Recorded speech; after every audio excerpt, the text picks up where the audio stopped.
My name is Sandra Murphy. I, as Porter said, I've worked with Paul for a number of years, worked for Kingston University for a number of years. But my main job, my day job, is I run a business helping small businesses. The purpose of which is to help business owners, founders, key decision makers to realistically assess where their business is now, where they want it to be in the future, and what they need to do to get there. And one of the things we talk about a lot, not surprisingly, is pricing and how this fits with who your clients are, what people you need to employ, what your supply line's got to look like, what your financial resources and your financial strategy has to be.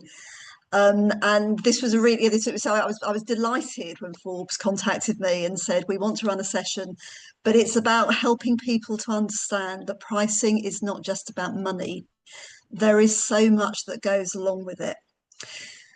We've got an hour and a half today. I think what we'll probably do is take questions as we go along. If there is something that you want to talk about, particularly with regards to pricing, that you do not want to share in a public space that is being recorded, my contact details are on the slides. The slides will be shared with you after this session, so you don't, you're very please take notes if you need to, but the deck will be shared with you after the session. So I set my business up, I don't know, probably close to 10 years ago. And I set it up on the basis that I've spent the last 30 years either running or working for small businesses. And I was looking to do something a little bit different. I'd come away from a family-run business, but I knew that I wanted to keep working for myself. And I spent a little bit of time probably looking at myself in the way that I now help my clients look at their businesses. So I looked at what am I really good at? What do I like? What do I not like? And ultimately, I asked myself that question about how do I monetize this? But the things that came back to me were the thing I'm really good at is running small businesses. And I'm really good at it because I've done it so long. I can evidence to people through anecdotes, through, stories of success, but also stories of failure that give me credibility when I'm talking to clients and potential clients. And the reason I want to emphasize this is because when you're looking at your own pricing and costing strategies as part of your big picture business objectives, it's really important that you are credible to your market. So let me share the deck with you. This theme of being able to evidence who we are and what we do is one that's going to come back quite a lot. But I wanted to start by just sort of telling you a little bit about how I evidence and present myself as credible to my clients so that I can justify the price that I will charge for my services to people. So quick look at what we're going to cover today. Market need, pricing foundations, psychology models, tactics and implementation, costs and margins.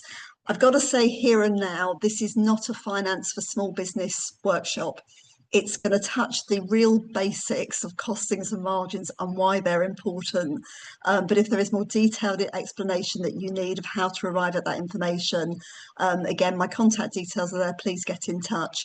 We're then going to look at communicating price and obviously how that impacts on your marketing strategy, and then a few key takeaways for the day. The most important thing for us to keep at the front of our minds throughout the next hour and 15 minutes that we have is that customers need or buy solutions to problems or pain that they have that we can relieve for them. At a most basic level, people don't really care what we can sell, what we're selling. And that sounds a bit mean, but it's true. What they really care about is what we can do for them, what needs they have. And those needs can be functional. I get up this morning, I go to make myself a cup of tea and my kettle breaks down. I need a new kettle. I need one now because I want to make my cup of tea before I get on with my day. My needs can be emotional. I'm celebrating a birthday, a wedding, an anniversary, a christening, and I want something that will provide a memory of that occasion, that will tap into the emotion of the occasion that we are all about to share. It could be aspirational. It's why people buy very expensive cars. A car will get you from A to B, but car companies spend a huge, huge amount of money on marketing to position their brand as a prestige brand, as a luxury brand, to position themselves as you are worth this. And we need to think about where we sit in all of that. Your price needs to reflect the importance or the value of the problem that you are solving for people. So we're going to do a really quick exercise, a couple of minutes, no more than that. What are the key needs, 3 key needs that your customers or your clients have? And then rank them. Are they really important to them? Are they important to them? Or are they nice to haves? If anybody would then like to share that with me, I'd be delighted. I'm not going to pick on anyone. I'll be honest with you, I can't see all of you on my screen. But if anybody would like to share, put your hand up and Forbes will take you off mute for me. And we'll just talk through what your 3 top customer needs are and how you rank them. Richard, you're off first, Richard. And you're let's just wait. Is everybody sort of back in the room, or does anybody need a bit more time? Just give it a little bit more and then we'll go to Richard.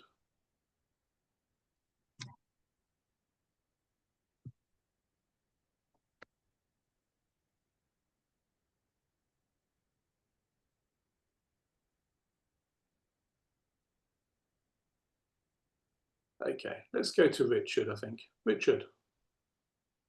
And you're mute, Richard. And you're still on mute. Okay, I'm off.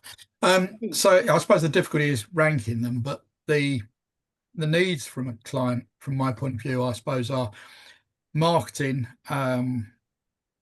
including advertising and contact with the market and that side of it, negotiation and progressing through and throughout the whole period, advice that they can rely on. How I would rank any one of those is probably a little more difficult. I suppose the honesty, is what is the most important thing that they really want throughout of that. But that's my take on what you're throwing at me. And I've got a little list here from of everybody who attended the session yesterday. So Richard, I think that you are Parry and Druitt estate agents. Guilty. Excellent. So just in case anybody else doesn't know you, so you run the estate or work for or run the estate agency. Unmasked. Okay. Everybody knows you. And it's interesting that the sort of the marketing absolutely get that, the negotiation and progress absolutely get that. And the third thing that you said I thought was really, really interesting. You said advice they can rely on. And I thought that word rely was really, really key, because it comes back to this thing about, do people trust us? Do we have credibility in what we are saying to people? And we all know stories of people who, not necessarily in your industry, but people in any industry who tell us one thing and do another. And we won't then recommend those people to our network. Marketing, again, it's so important that people know, like, and trust us, particularly in the sort of work that you're doing. And the cost of bringing in new clients is 7 times higher generally than the cost of getting more business from existing clients. So this thing about credibility, reliance, trust is key in helping us to build a pricing strategy that we can evidence as worthy and credible. So let's have a little look about the foundations of pricing. There's a couple of elements of it. The price is what we charge. The value is what the customer thinks is worth. Remember, they don't buy what we sell. They buy the solution we provide for them or the pain we relieve for them. So what might contribute to value? Remember, our needs are based around functionality, emotion, and aspiration. So is something time bound? Do they need it now, or have they got time to browse? My kettle's just broken down. I haven't got a cup of tea this morning. I'm not happy. I need my kettle now. I'm going out to the nearest shop and finding one. Is it seasonal? Halloween's on the horizon, Guy Fawkes is on the horizon, dare I say it, Christmas is on the horizon. The Quality Street are back in the supermarket already. And I suspect the price of that box of Quality Street is going to change between now and around December the 23rd. It can be based on location, particularly if you are, if you know, with the work that you do, Richard. And I'm sorry, now you've put your hand up, I'm probably going to keep coming back to you because I know who you are and what you do as well. You know, I'm based down in Brighton. I'm actually based in Hove, and I'm staying at my sister's flat for various reasons. Her sister, the flat is right on Hove seafront. I literally, you know, I'm 30 meters from the sea here, and I have an uninterrupted sea view. It's absolutely fabulous. You know, it adds however much value to the flat. If somebody builds, if a developer builds a block of flats on that beautiful bit of space in front of my sister's flat, it devalues it. So location is really important in many ways. If we're at airports and we need a bottle of water to take on flight with us because we can't take water through security anymore, we will pay more for a bottle of water than we would do if we were not at an airport. If we're at a service station and we need petrol, fuel for our cars, we will pay more for it there because we have to. Occasion we've already spoken about, weddings, birthday, anniversaries, and come back to the need. When we are looking for something for an occasion, we're not buying an object, we're generally buying a memory. And we all know that memories are priceless. Photographers, I was talking to somebody the other day who was getting married in Italy next year. He's been quoted £4,000 for a photographer for the event. And I'm like, £4,000, that's an awful lot of money. And he's like, yeah, and horrifically, it's the going rate. He said, you know, I got several quotes because it seemed like an awful lot of money. So value. Where do you sit in terms of the value that you provide to your clients? I don't know your businesses, so I can't provide specific, apart from Richard, I can't provide any specific examples to your businesses. But again, if anybody has any, you know, is either would like some clarification on this, you know, please put your hand up, please, you know, take yourselves off mute and shout out. But I think otherwise, most of this slide is self-explanatory. We all know that Christmas trees are worth a fortune in the month of December and worth absolutely nothing in January. But anybody got any questions about this in terms of the foundations of pricing and the value that we can bring? Paul, you got your hands up? Take yourself off mute. Yeah, so Hello. yeah, so my question is, when you're, for example, a Christmas tree amongst the Christmas trees, I suppose it's probably more a marketing question, but how do you kind of show your value above the own? Because I've tried undercutting, I've tried going more expensive, I've tried different things, but it seems to be kind of working more down the marketing route than the pricing. So I don't know if that's. What's your business, Paul? So I'm computer.com. I specialize in IT, so Okay. IT services and IT reselling.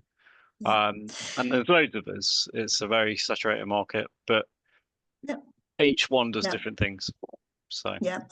And it is a marketing question. And this is the whole point of this workshop, is that pricing is not just about money. It is about marketing. It is about how you present yourself to your marketplace. Off the top of my head, I don't know your business well. I don't know your specific market well, but I would say that you've got the functional need, you've got the emotional need, you've got the aspirational need. Most of what you do is going to sit in around functional need. We have to, we have to know that we can rely on our IT services. So this is why, people in your industry generally offer, service levels agreements in terms of how quickly you will get back to people.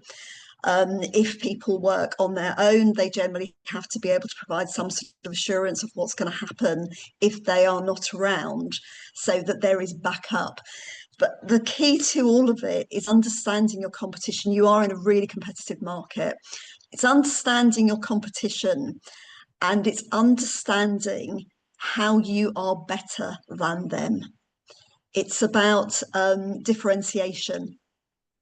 We haven't got time to go through this, but there is a really great exercise that you can run through. I'll put an extra slide in the deck that I send to you. It's going to be a grid, and it will have on it 4 headings: great, improve, vulnerability, edge. List what you are great at. List what you could improve in your business to be better. List where your vulnerabilities are, which will generally be around, the vulnerabilities are things you've got no control over. It will generally be around new market entrants. It may be, if you work on your own, that you need to find some backup, a contingency, and ultimately focus on that bottom, what will then end up being your bottom corner that says edge. What is your edge over your competition? If you cannot find things that you are great at or better at than your competition, that's where you need to start working, in terms of being able to understand the foundations of your pricing, but also the foundations of your marketing. Because pricing ultimately comes back to differentiation. Are we better than other people?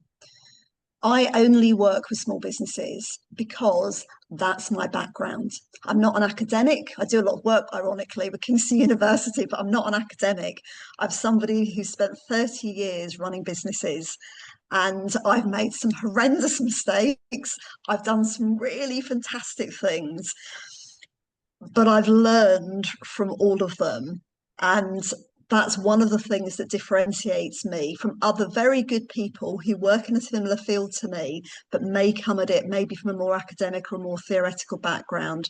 My experience, my expertise has all been gained through working for businesses and seeing what works and what doesn't. And particularly the what doesn't is the thing that helps give you the edge and make sure you don't repeat, my clients don't repeat those sorts of mistakes.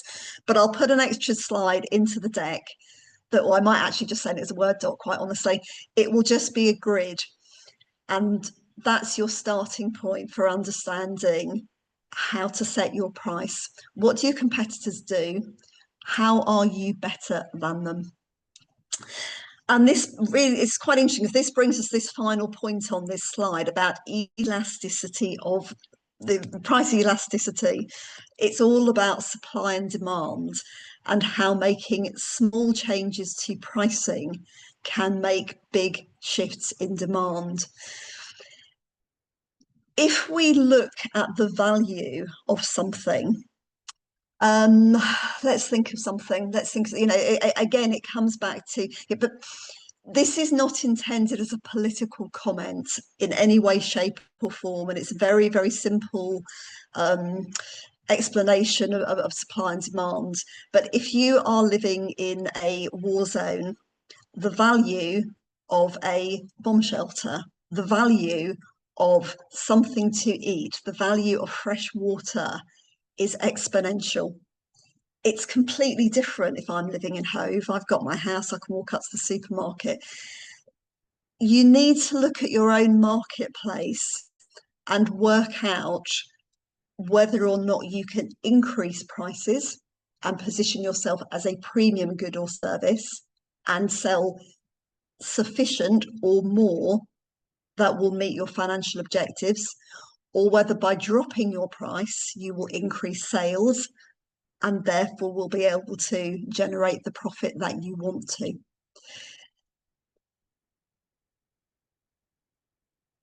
This links really well into pricing psychology.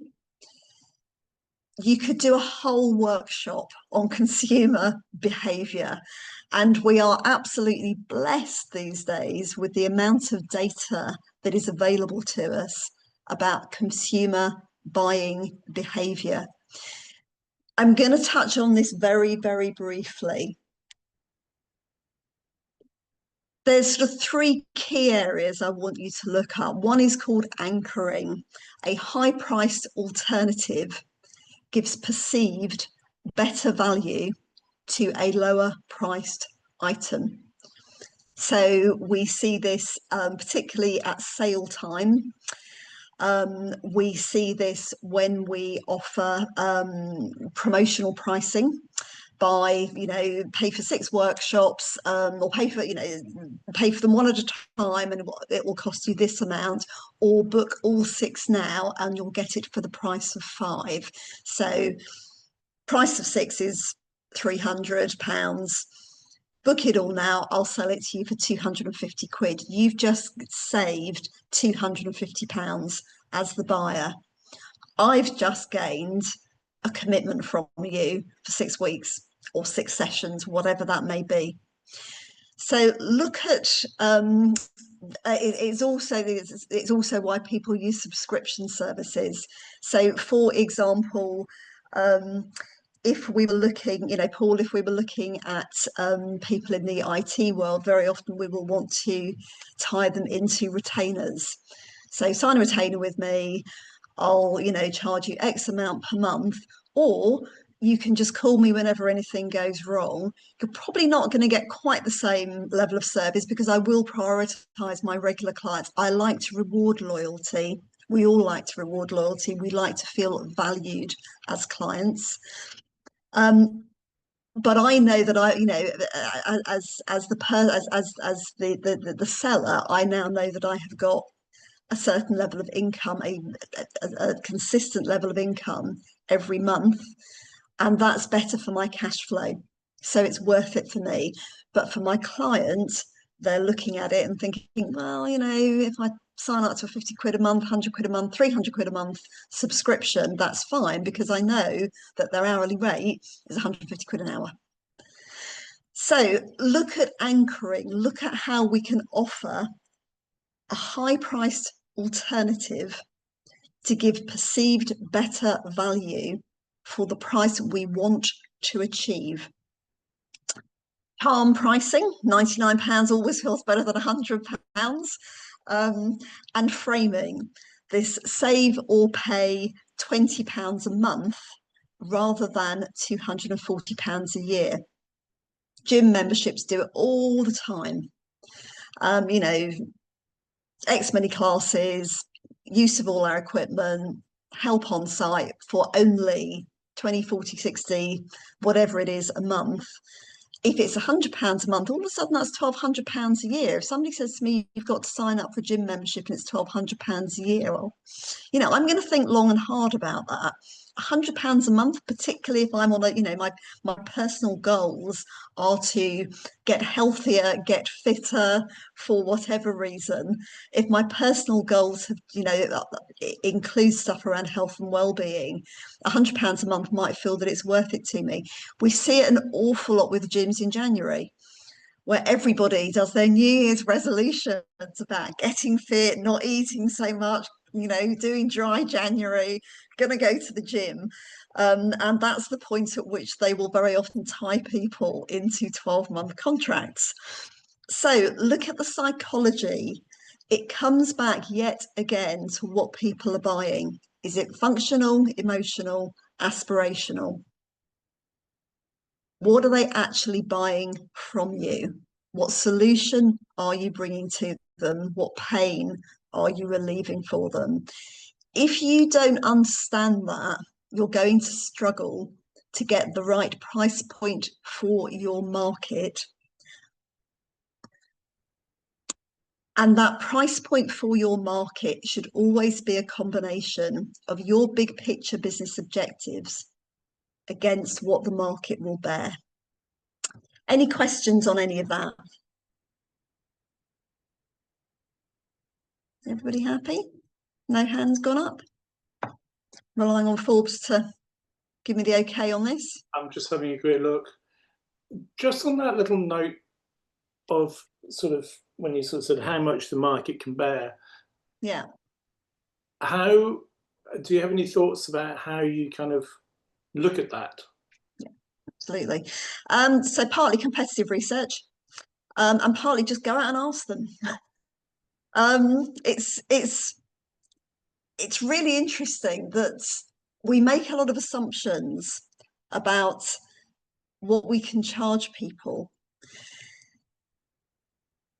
At the most, but again, the big corporations will spend a huge amount of time and money on focus groups where they will identify consumer behavior. But one of the things that will be in there is what that market feels is an acceptable price. When I set up my business, 9-10 years ago, whatever it was. So I live in Brighton. My local Chamber of Commerce, Brighton Chamber of Commerce, are exactly the same way that the Kingston Forbes team put on amazing networking events. So do Brighton. And so before I set the business up, they have an annual conference, it's called the Brighton Summit. And I went to the Brighton Summit. I hadn't been working, I'd lived in Brighton for years, but I hadn't worked here for a long time. And so I didn't really know anybody in the business network. I think I knew 3 people in the room, and there was probably, 300 people in the room. But essentially, I worked my way around the room, talking to complete strangers who were all business owners, because it was the Brighton Chamber of Commerce conference, and just asking them about their experience of working with people like me and asking them what they'd pay. And I just said to them, I'm doing market research. Do you mind me talking to you? People are incredibly helpful and incredibly open when you ask them. In a B2B environment, that's really easy to do. It's not always easy to do in a consumer environment, in a retail environment, if your market is beyond your local business network. But you need to find ways to engage with them. It's easier than ever has been. Social media, online surveys, incentives to reply to surveys, all of these things can give us access to information. But ultimately, what you need to understand is people's problems. It comes back to how much I'll pay for a kettle when I wake up and my kettle isn't working. If I have to walk up the road and pay £30 for a kettle to get my cup of tea, or somebody will deliver it to me within 20 minutes and charge me 35, and it means I don't have to leave the house and I can still have my cup of tea, it's worth it to me. That's quite, it's sort of, it's almost like a parody of an example, but it serves the point to help you understand. I don't know what any of your markets will bear, and you will not know what your market will bear unless you go out and ask them. It comes back to supply and demand. How many other people are out there doing what you do? How are you better than those other people? How do you know that? How do you quality control the goods and services you provide? Do you send out after-sales service surveys? Do you check in with somebody 6 months later after they have signed up to your gym and they're still coming along? Do you just go talk to them and say to them, wow, you came in here in January and your goal was to achieve a certain level of fitness. Tell me about it. Oh yeah, it's gone really well. Now I can, do a 5-10K run on the seafront, I can run up in the downs, and then make a noise about those good news stories, about those success stories. Explain to your marketplace how you have solved problems and relieved pain for other people. Because then when you tell them what price they will have to pay, what the cost is going to be, you can focus more on the value that you bring to them, and they will focus less on the number that you are giving them. It's a really, really, really interesting one. It's also very interesting, actually, that do you remember Elon Musk? And again, not a political comment, it's an observation about how markets behave. Elon Musk, best buddies with Donald Trump immediately after the election, but did quite a lot of things that were not well met by his global market, quite frankly. Sales of Tesla cars in Europe really, really, really plummeted. They fell less in the UK, interestingly, than they did in mainland Europe, but sales of Tesla cars dropped. He had alienated himself from his core market. Interestingly, we don't see him side, at Donald Trump's side. This is not political comment, it's an observation. There were the statistics that went round at the time of the loss in value. His stock here, the share price dropped on the stock market. So, there was something like £2 billion wiped off the value of Tesla's stock in a very, very short period. So again, ask yourself about the psychology of who you are, where you are, how you present yourself to your public, to your buyers. Olivia, you got your hand up? Tell me briefly what your business is. So I'm formerly a graphic designer, and more recently, about 3 years ago, I started my candle business with my brother. So the thing is, I hear what you say, but I've been experiencing something completely different, and I just thought I should share it because please. I also, when I first started to be a freelancer, thought that I need to ask the market what they wanted, everything to please them. But at the end of the day, now I've been doing freelance and set up my own company after 5 years. I found out that it's down to the audience who you supply this. And it's also not to be being the better, it's providing something that you feel passionate about and focus on your goal. And also what I wanted to say on the pricing is we've been experiencing the last 3 years my brother is a big believer in doing a lot of nice price, we do luxury candle. So they are eco-friendly, reusable, sustainability. We do all handmade, and it's in a very, very nice ceramic vessel. The thing is, he wants to please people so much that he wants to put the price very, very low.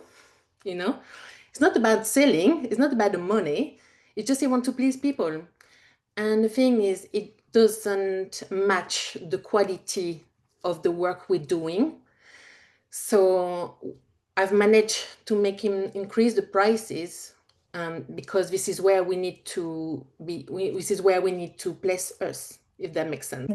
Yeah, absolutely. So this is why I didn't experience what you said in this occasion. Yeah, it's interesting, and you're right in what you say about you can't. If we all wanted to please everybody all the time, we would give away our services for nothing. That doesn't work.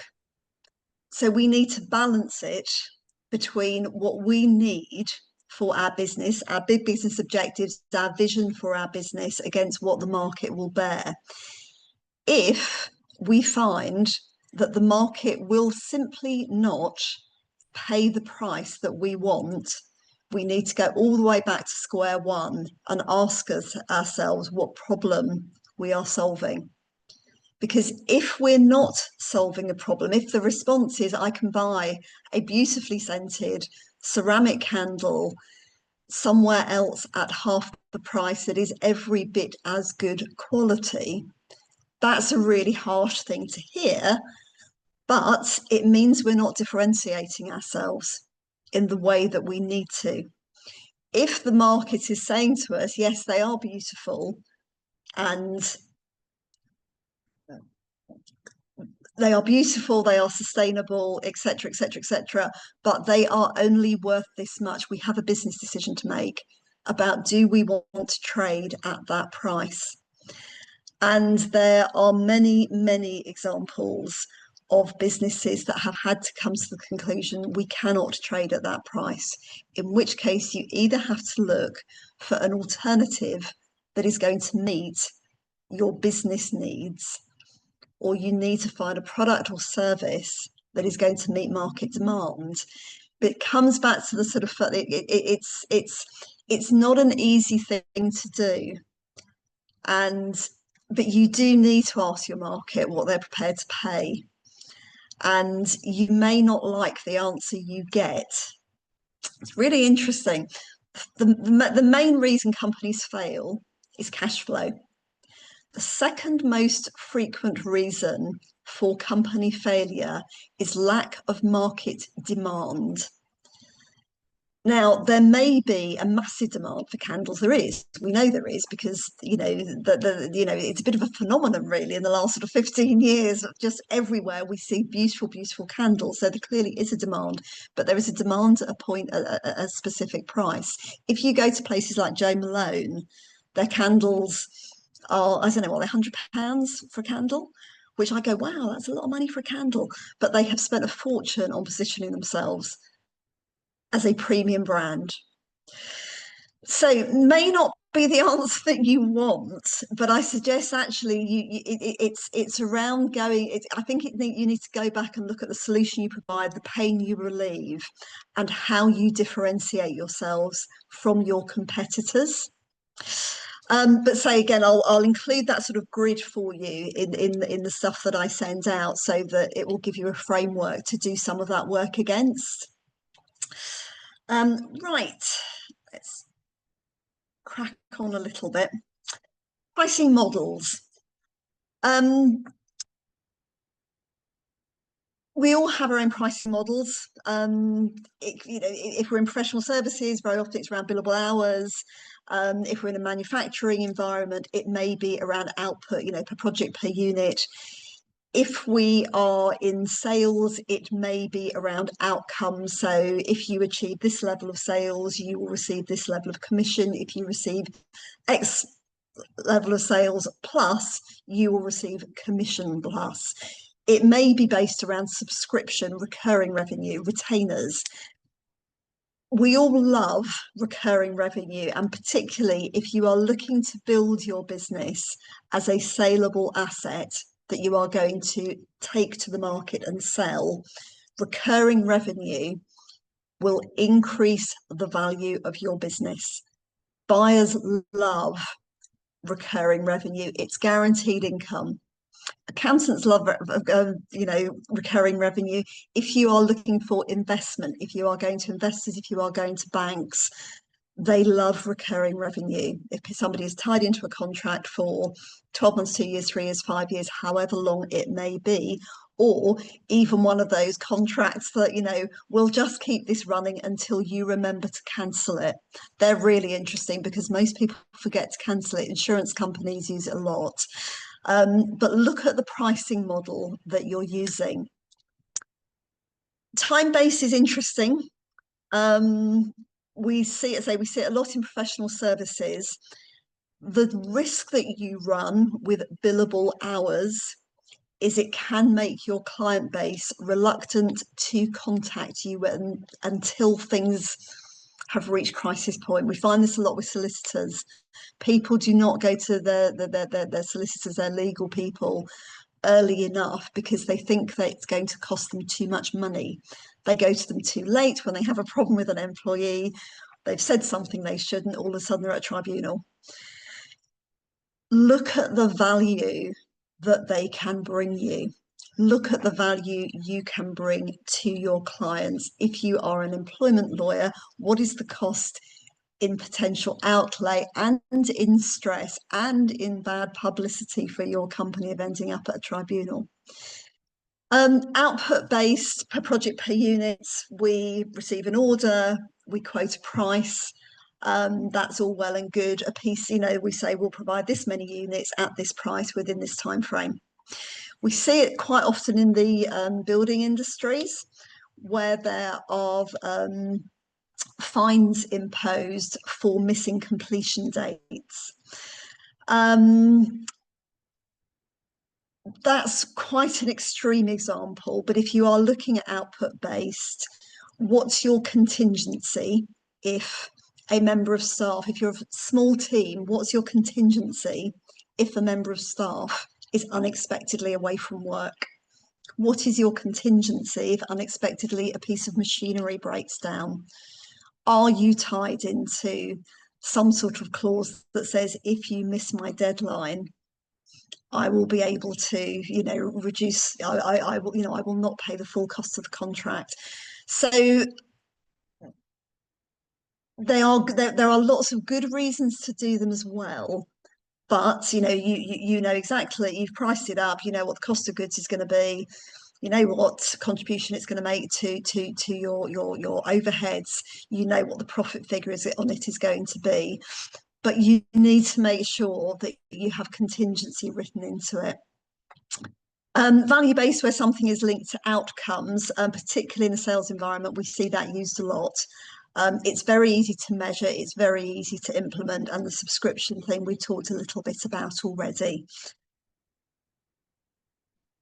Have a little think about which model fits your business now. I want you also to think about where it fits with your financial objectives for your business. Paul talked a lot yesterday about having a a long-term plan for your business, about knowing where you want to be. What are the financial objectives for the business? And what sort of pricing model is going to feed into that? It may be that one model will work now and another model will work at some point in the future. It may be that one of those models that you're using now, if you switch to a different model, could open up new opportunities. Can you identify which of those pricing models you currently use within your business? So have a little think about that. And then again, if somebody would volunteer themselves to come back and tell me about the pricing model that you use, if you feel comfortable, how it fits with your financial objectives, but also what alternative models you think could help your business in the future. Sandra, could you go back to the previous slide so we can still see those models? Thank you.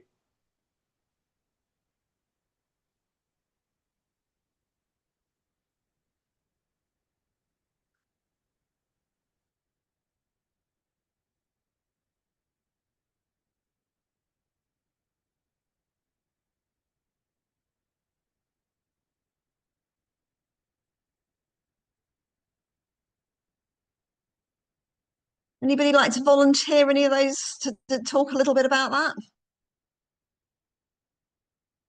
Anyone other than Richard? Otherwise, I will gladly take your offer again, Richard. Anybody else? Anybody apart from Richard or Paul? Well, we'll go to Richard and then to Paul and Suzanne. Brilliant. I'm happy to talk. Thank you. I mostly use output based model. I'm an editor. What do you do, Sorry, Suzanne? yes, I'm an editor and proofreader. Yeah. So for most things I use a per project fee, because that avoids getting into arguments about time. I avoid hourly rates if I can help it. I have some corporate clients with whom I have value-based contracts, but most of what I do at the moment is output based, simply because that suits me and my clients best. For completely understandable reasons, I have some interest in the idea of future subscription based, but that's a long way in the future. That's not happening at the moment. But that's very helpful. Thank you. Anybody else? Well, I'll go to Richard and to Paul because they did put that. Brilliant. Okay. I mean, at the moment, I basically seem to operate on a value-based system. And because of my inefficiency, whatever you want to call it, I really should be on a time-based system. Otherwise, my inability to keep helping, keep supporting, keep beyond what possibly might be arguably expected digs into my business viability. Subscription doesn't really come into it unless on landlords, if there's that, then it can be changed. Or presumably large developments. It's not subscription, but it's like, there's there's a block of 100 flats going up, give me the lot and I'll give you, I know that I will have, a lot of stock to sell. It's interesting for you, Richard, because I suspect that with some of the I'm assuming that you are sales and letting. Where are you on my list? Are you sales and letting? Yes. I would imagine with some sales, you charge your percentage and everything flies, and your return on that is pretty good. And I suspect there's others where it turns into the sale from hell and the client from hell, and it takes an awful lot more time, and your percentage, you charge the same percentage, but actually the net gain to the company is lower. The problem is exacerbated with the chain-based scenario is that you're doing work outside your link for those that are not, for different reasons, not necessarily doing what one might hope they might be doing. Absolutely. And it's an interesting one, because I think if you were trying to move to a model of time-based billable hours, it would be quite hard to sell that to your market. But you're right, being able to do it on billable hours would be, particularly when you end up doing the work of maybe another agent who is not working as diligently as you, it would be a much better model for your business. Leslie, we haven't heard from you before. Thank you for putting your hands up, and just tell us what you do. I've got a yoga studio. Oh, nice. And I was just going to say that I do both. I do a combination of things, but I do kind of time-based, as in people might book an hour one-to-one or something, and I do their classes, which would be output-based, and people would buy like bundles. But I've recently moved to subscription, and it's working really, really well. Good. And I think it's kind of interesting to have a combination of different things, so that you, on the one hand, I suppose it creates a little bit of complexity, but then it also is kind of flexible for the customer so that they can choose. And I've noticed that I've got very different clients as a result. So it's been interesting. But I did have a quick question, which is because quite a few people have said to me before that my costs are low for what I'm providing. But I've got a dilemma of not wanting to alienate my existing customers.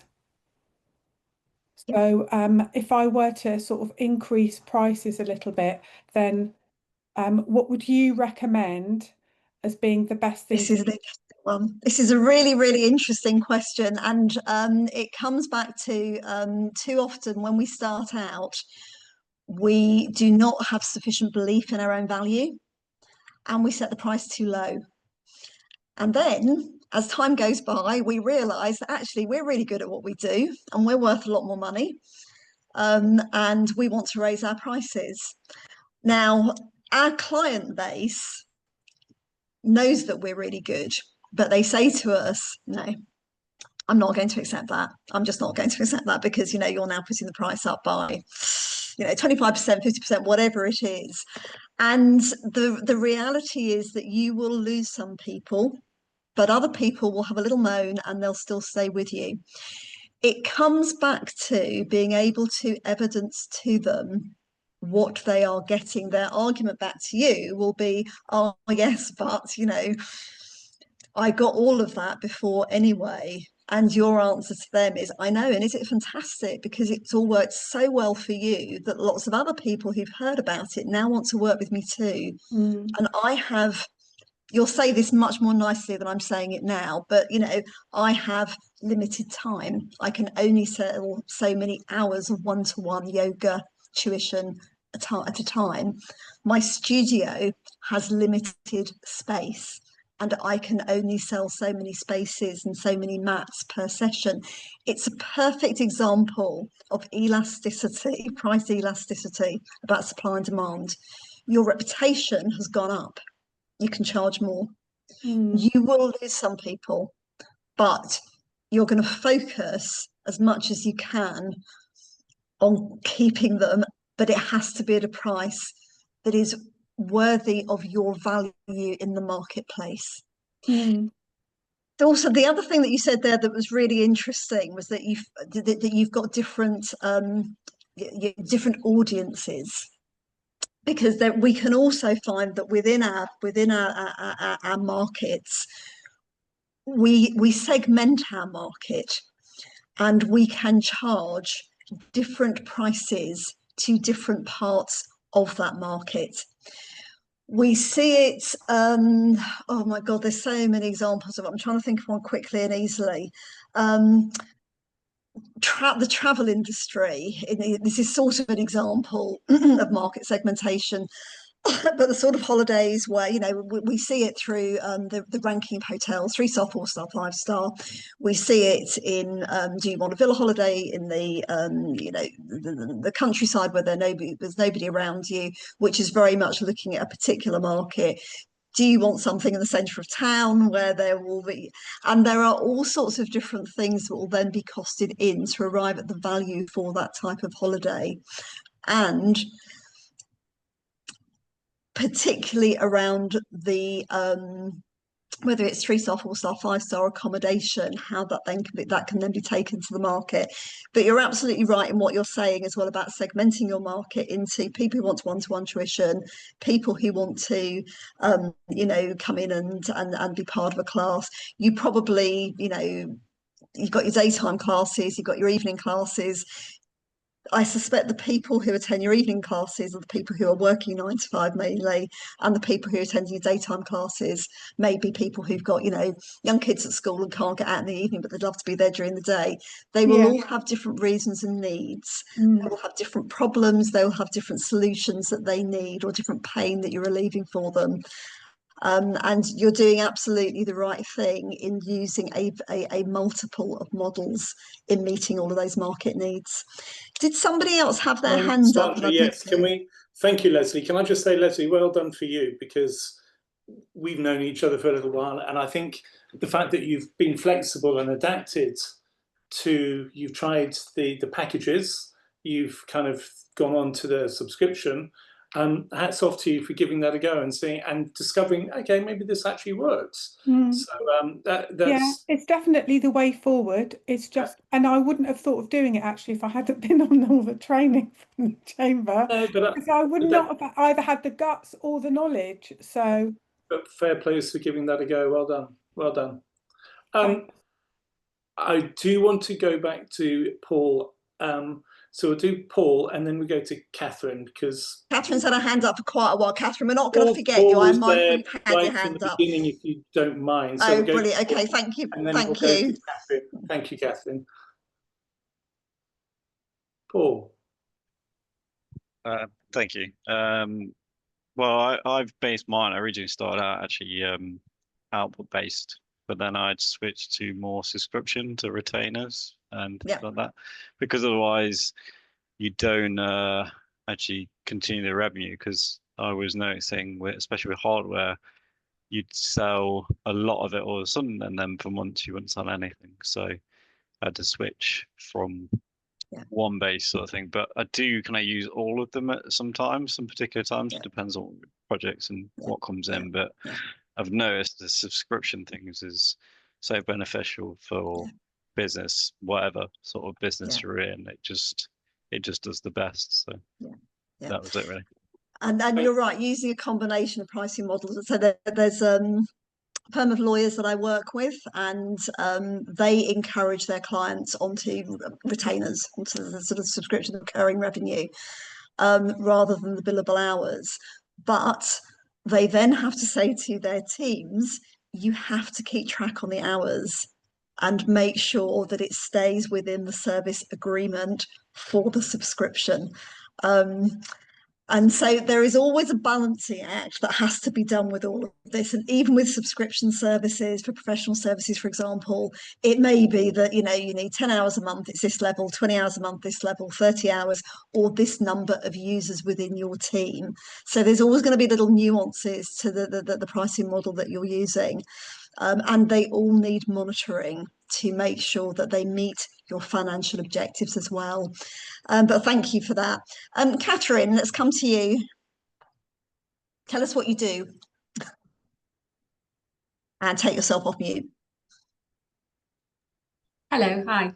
I run a PR company, and I use a variety of those models except the values-based, because obviously you can never guarantee PR coverage. So even though some clients want that or have inquiries, I don't do that. And obviously subscription is brilliant, because clients often say, oh, well, August is quiet, so we'll just skip that one out. Oh, and December. So, it at least allows that regular income. But because I've been running my business for quite a while, so probably 15 years or more, what I found with this starting, I had similar problems to what Leslie just articulated. When do you put your prices up? Because years like COVID, obviously I was grateful for clients, so I didn't.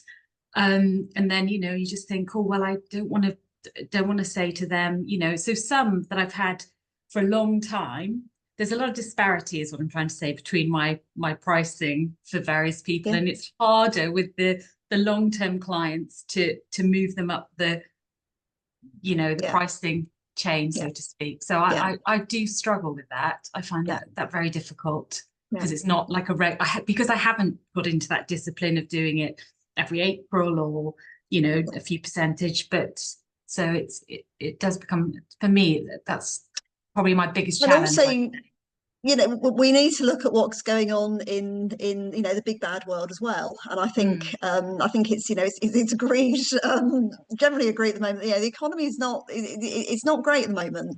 A lot of people are struggling. There's a lot of economic uncertainty, which is a lot of people say, there's a lot of indecision. People are holding back on making decisions, and so we have to be sensitive to what else is going on in the world. I suspect also in your world at the moment, everybody is completely convinced that ChatGPT is the answer to all their marketing needs, and who needs a PR person to write a press release for them? ChatGPT can do it for me. And you go, maybe, but let's look at what ChatGPT can actually do for you. And also you will be looking at how you can use that in your business to improve your own productivity, which is one of the core themes for this workshop. So you're right, we have to be constantly reviewing what we do. It is challenging, particularly when we want to increase prices, to make sure that we bring people with us. And we do have to be sensitive to what's going on in the big bad world, and the economy is sensitive at the moment. Catherine, may I just ask, how long have you been predominantly using the subscription process? Since I started, actually, I would always say a minimum of 2 days retainer. You can't really achieve much on one day in terms of PR, but I also will do projects for people, but I tend to put my foot down over the 1 day, a few hours here and there. On a sort of every year, do you sort of, going a little bit back to what Leslie was saying, have you kind of taken larger steps up with the renewals?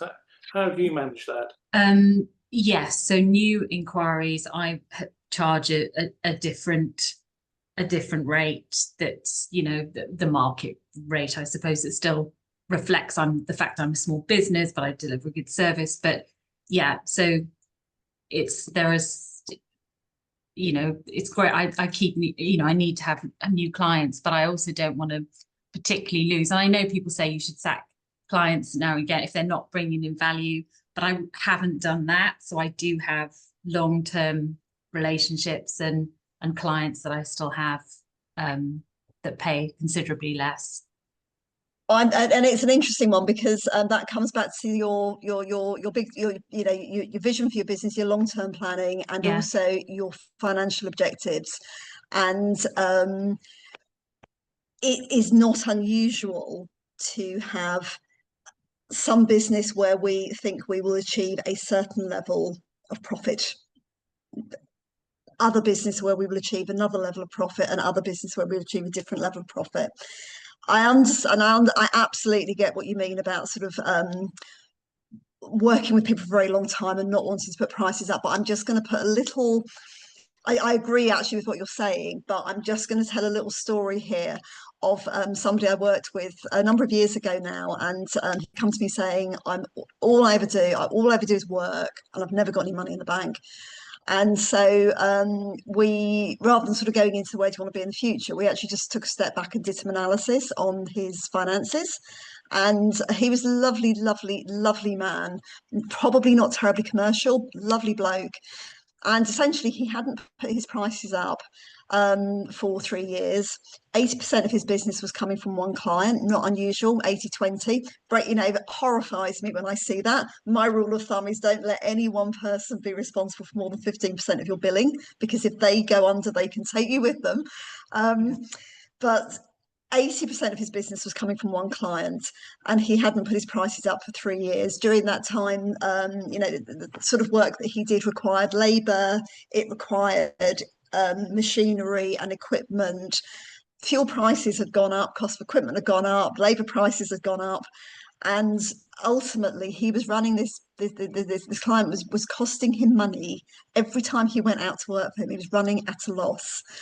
And so we had a conversation about how much he needed to put his prices up by, and he was like, oh, I can't do that, I can't. I was like 30%, got to.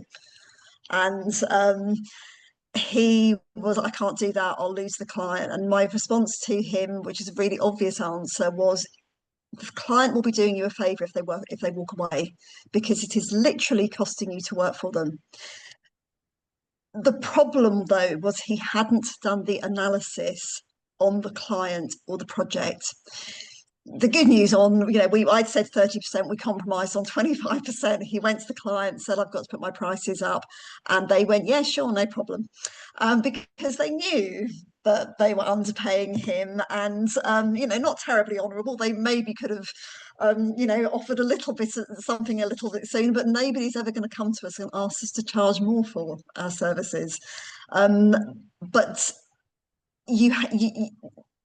unless you are literally running a not-for-profit or you are involved in a charitable organisation, we need an excess of funds. We need profitability in our businesses to keep us going, to ensure that we can continue to provide our goods and services to our happy clients in the future. So thank you very much, everybody, for your input there. That's very helpful. I'm mindful of the time. So we are just going to look a little bit at things like pricing tactics. There's a couple of other things I want to go into around understanding profitability. This is not a finance workshop, but I do just want to look at understanding profitability and understanding how you work things out. So pricing tactics that we can use.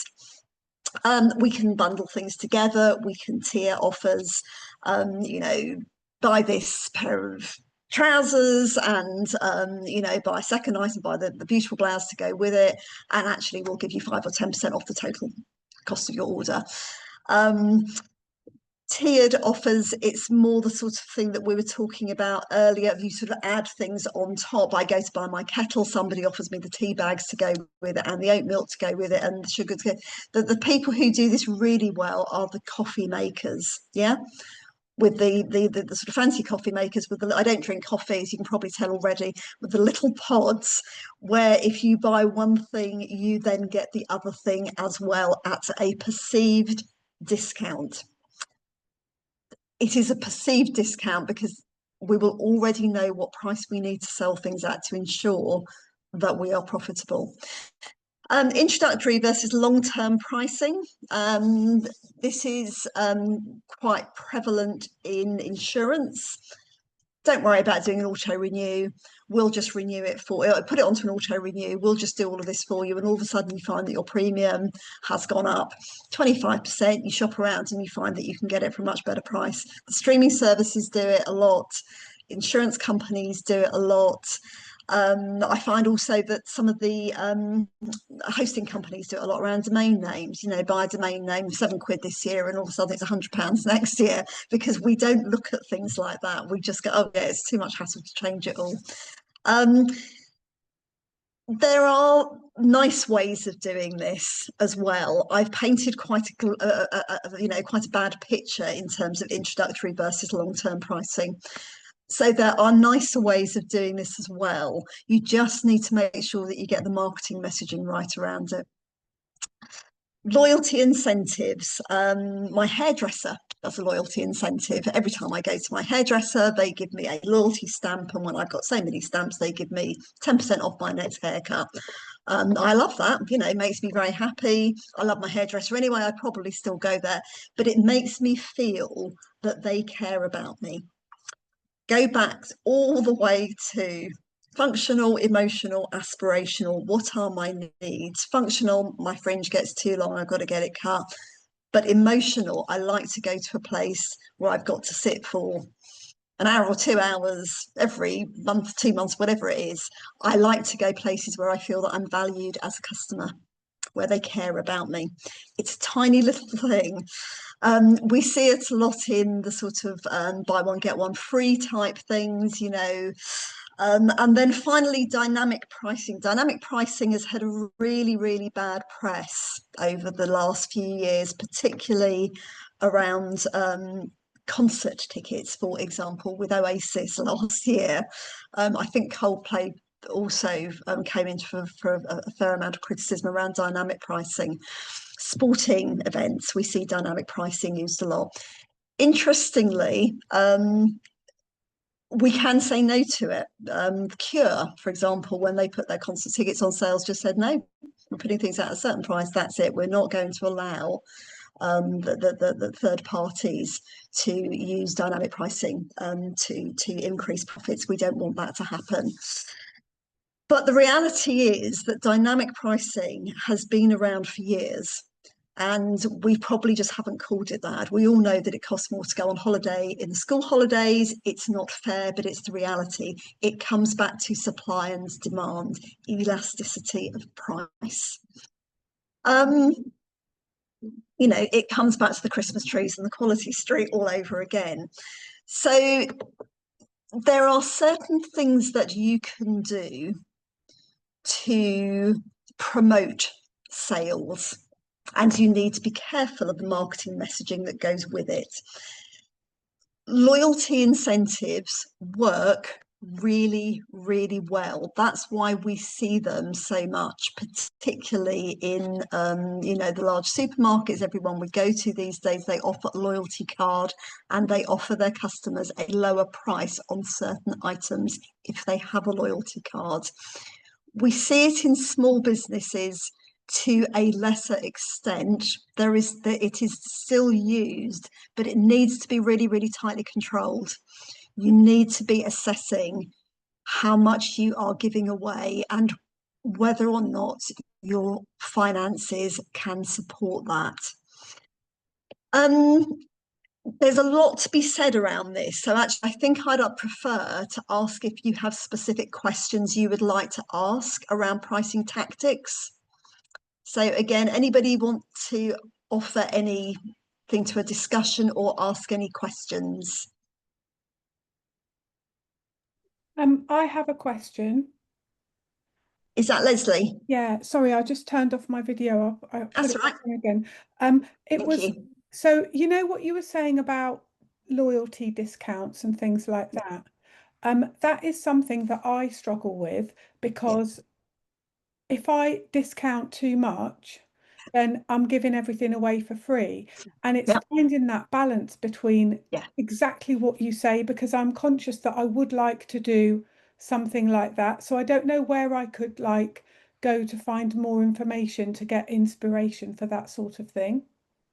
It's an interesting one, Leslie. One of your starting point actually is probably, if you use Zero or something similar, your starting point will probably be in there. You need most likely to look at the segments of your market, your different audiences, and understand how much give and take you have, how much how much leeway you have in terms of profitability to be able to, I would call it, add to your marketing budget in terms of investing in the future of the business. And again, it's that sort of thing of, if I offer 6 classes for the price of 5, how many of those can I offer? So do we do a limited number of loyalty incentives? We get the benefit of the retained business, and ideally they pay up front, so we get the benefit of the cash in the bank. But if our whole class is full of people who are on, buy 5 get the 6 class free, you're right, there is a risk. So this comes back to pricing, and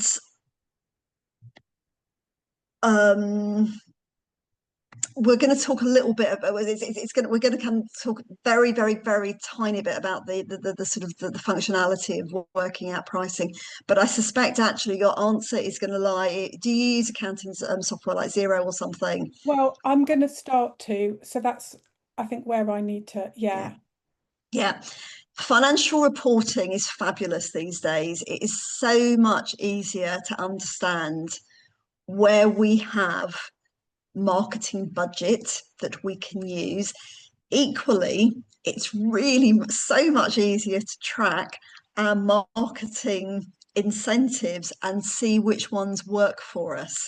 I'm going to go on to the next slide. Thank you. Because you have picked up on this pitfall to avoid: discounting without strategy.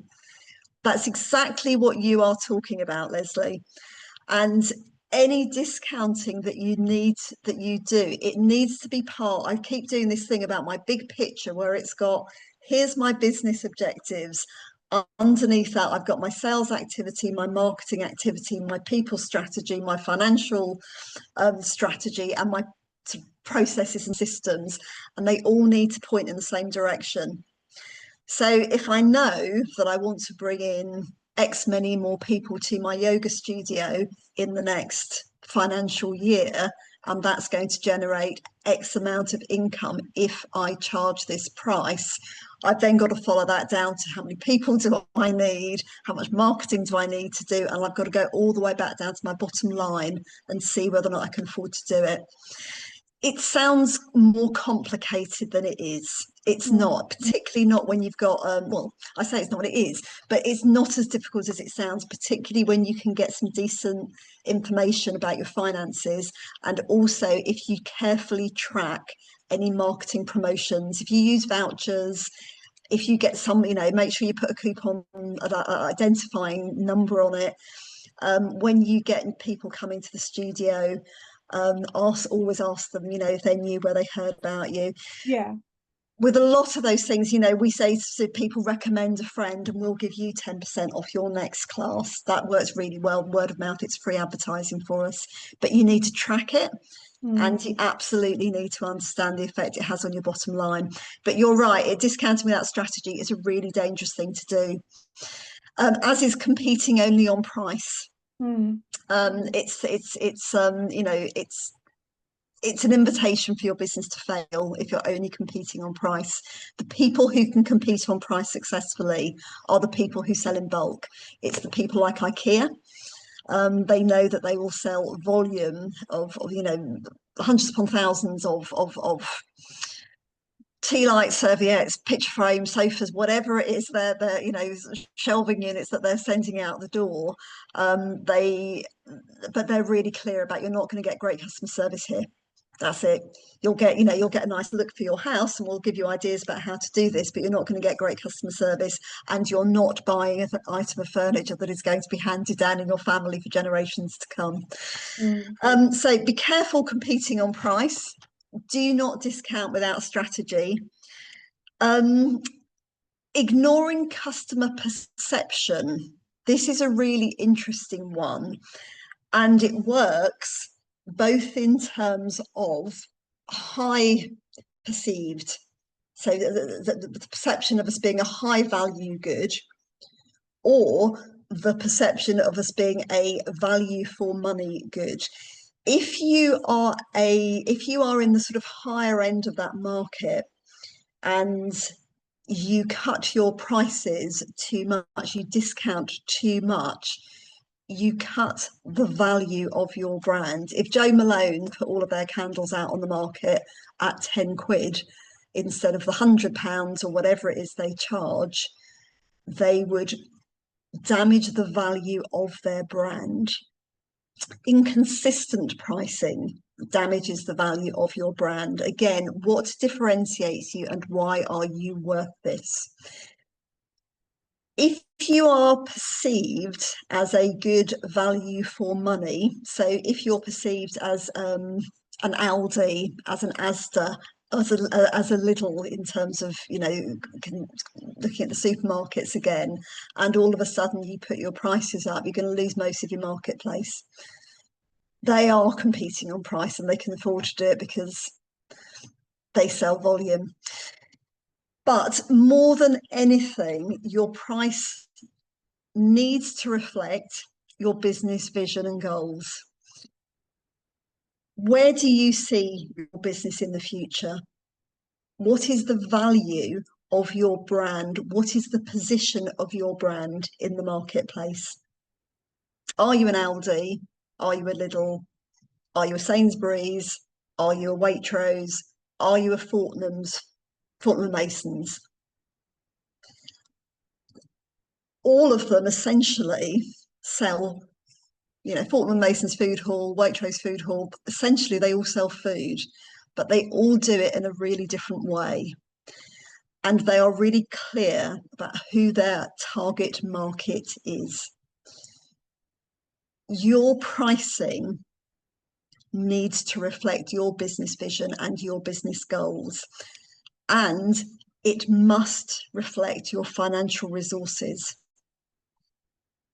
If you know that you need investment in your business to achieve your business goals, because you will need to invest in equipment, marketing, people, how are you going to fund that?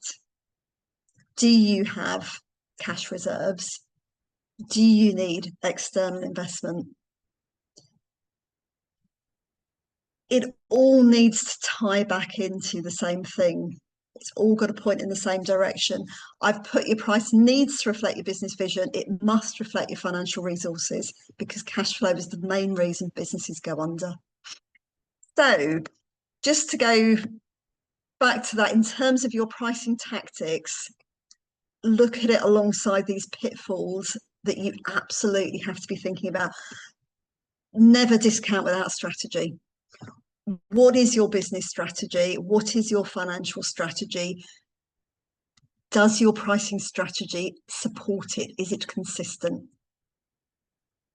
We're going to touch on this very briefly. It's 5 to 3. I'm not going to go into detail on this, but it's just making sure that people understand the difference between cost and margin, net profit, gross profit. Variable costs, they're sometimes called costs of sales. They're the things that change with sales. So the materials you have to buy, the commissions you have to give to people, etc., etc., etc. You sell something at £5. your cost of sale. So, you know, to buy that candle and to, you know, pay commission to the people I need to, my salespeople, gives me £2 left over. That's two. So I've got £5 coming in, £3 going out. I've got £2 left. That's my gross profit. After that, I've got to pay all my overheads. They're sometimes called fixed costs. They don't change with sales. I still have to pay my rent, my web costs, my broadband, my salaries, my insurance. There will be a whole list of things that you still have to pay for, regardless of whether or not you make a sale. Sometimes called fixed costs, sometimes called overheads. That has to come out of the amount of money I charge my client, a £5. My cost of sales, £3. Everything else has got to come within that £2. And ideally, I want it to only be less than I want it to be less than £2, because that's my net profit. And as a business owner, that's probably where you get paid. That's a really simplistic way of looking at business finance. If you've got a good accountant, they can talk through all of this with you. Frankly, if you have a good bookkeeper, they may be able to talk through all of this with you. It's really important that you understand how to calculate profitability within your business, because without that, it's really hard to know how much money you can invest in marketing. That marketing may be online advertising, it may be getting you know, PR from people like Catherine. It may be going out networking at the Kingston Chamber to their in-person events and meeting lots of lovely people. It's going to be all sorts of things, but it's really important that you understand where all your money is going, and therefore you can ascertain correctly the price you need to charge, and then go back all the way to my point about making sure the market will bear it. So what problem are you solving? What solution are you bringing? What pain are you relieving? How do you differentiate yourself from other people in the marketplace? What do your competitors do? How are you better than them? And then look at the money side of it as well. Communicating your prices. If you do not believe in your value, nobody else will. If you do not shout about how great you are, nobody else will, which is ironic, because the last thing I've got on there is use of stories and testimonials. We should always be asking for feedback, asking for reviews, and we should always be putting them into the public domain.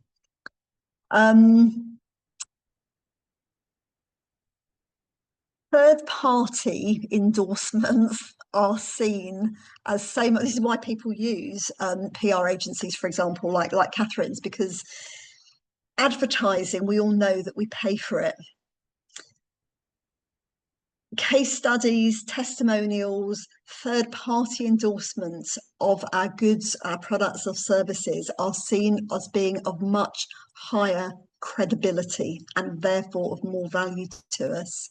So believe in your value, link your price to outcomes. Even if you're billing by the hour, link it to outcomes rather than the actual number of hours that you spend. Be honest with people about who you are, what you do, when you can provide for them, what you are providing to them. It builds trust. And ultimately, we all like to work with people who we trust. Remember, go back, why are we buying? Functional, emotional, aspirational. Even on a functional level, brands work very hard to get us to trust them. If I go to Marks and Spencer's to buy a new jumper, I believe I'm getting a certain quality. If the first time I wash my new jumper, a big hole appears in it, I know, because I trust Marks and Spencer's, I can take it back and they'll replace it, and they will not argue. John Lewis have made, you know, that they have their strapline, their motto is never knowingly undersold. they have always said, if you can get the same goods elsewhere, cheaper than we sold it to you, the same goods, we'll refund the difference. Transparency builds trust. The big brands can afford big advertising budgets to get their name out there. You need to use what you have available to you. So your clients, your customers are your starting point. Get them, when you do things well, ask their permission to share that. Even better, ask them just to tell people about it.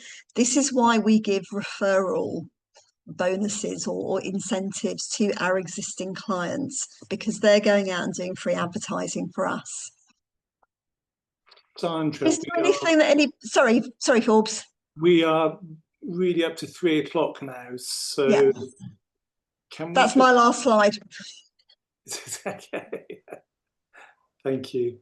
Thank you so much, Sandra. There's a lot of tremendous amount of content there, and I think there are some areas of advice where there is a kind of a reality check.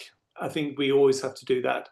But I also think, as we'll also learn on the sales and the marketing side, is any changes we make in looking at our figures and everything else does require a little bit of homework. We can't just stick a finger up in the air and think, oh, we think it should be about this. Doing that diligence and checking what the market is paying for, looking what our competitors are doing, it seems to be an absolutely necessity here. But I'm also really encouraged listening to the examples from Paul, Catherine and Leslie in terms of how they mix up the palette of doing these, looking at their costs. And I think that's really encouraging, that people are not so sort of one-dimensional, sort of we're stuck in this path. It's really encouraging to see people sort of mixing up the ranges there. So that's terrific. That's really, really good work.